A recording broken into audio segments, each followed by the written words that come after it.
आगे बढ़ जाएंगे तो बात करेंगे अब उस मामले की जो भारत से जुड़ा हुआ है लेकिन है बैनुल अक़वामी। ये वो उस नर्स का मामला है जिसे सजाए मौत होनी थी लेकिन उस सजाए मौत को टाल दिया गया है। ये बड़ी खबर आपको बता रहे हैं जहां पर ये यमन का मामला है जहां पर नमीशा परिया की सजाए मौत को मनसूख कर दिया गया है।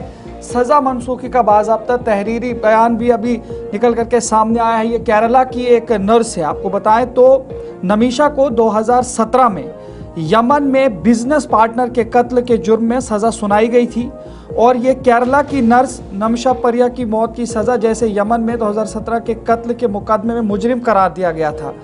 यमनी जो हुकाम है या जो वहाँ के आला ओहदेदारान हैं उन्होंने मुकम्मल तौर पर अब इसे मनसूख कर दिया है।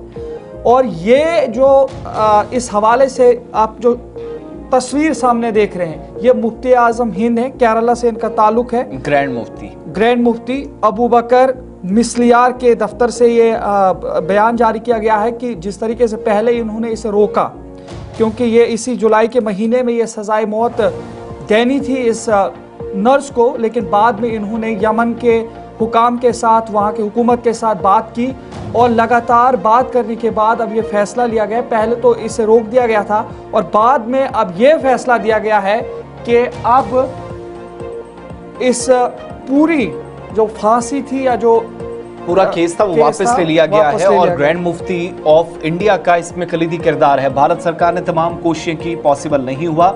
16 जुलाई को फांसी की सजा नमीशा प्रिया को होनी थी लेकिन सजाए मौत जहां पर टाली गई थी ग्रैंड मुफ्ती के कहने पर वो अब मनसूख कर दी गई है। और ग्रैंड मुफ्ती के दफ्तर से आज सुबह एक और पोस्ट के जरिए कंफर्मेशन कर दी। यमन में केरला की नर्स नमीशा प्रिया जिनको सजाए मौत का सुनाई गई थी और बाज़ाब्ता तहरीरी तस्दीक भी इसकी मौसूल होना जो है वो ग्रैंड मुफ्ती के दफ्तर से जानकारी है वो बाकी है। नमीशा पर 2017 में कारोबारी साथी के कत्ल का इल्ज़ाम साबित हुआ था और एक मुकदमे में कसूरवार करार दी गई थी। केरला की ये नर्स है, नमीशा प्रिया इनका नाम है। अब इनको सजाए मौत फिलहाल नहीं होगी। आज ग्रैंड मुफ्ती कंठापुरम AP अबू बकर मुसलियार के दफ्तर से जो जानकारी दी गई, कहा गया कि ये ऐलान कई माह के आला सतही सिफारती कोशिशों और यमन के दारुल हुकूमत सना में होने वाली जो आखिरी लम्हे की मुलाकात थी उसके बाद सामने आया, जहां ये फैसला किया गया कि पहले से आर्जी तौर पर मुअत्तल की गई सजा मुकम्मल तौर पर मनसूख हो गई है। नमीशा की सजा जो यमन अथॉरिटीज ने 16 जुलाई को तय की थी वो कैंसिल कर दी गई है, डेथ सेंटेंस नहीं होगी।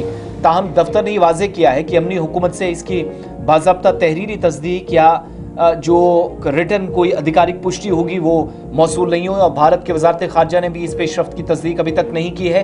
नमीशा की सजाए मौत जब 16 जुलाई को अमल में आना थी लेकिन ग्रैंड मुफ्ती मुसलियार की बराह रास्त अपील पर यमनी हुकाम ने इसे फौरन एक रोज़ के लिए टाल दिया था और अब मनसूख करने की तस्दीक हो रही है।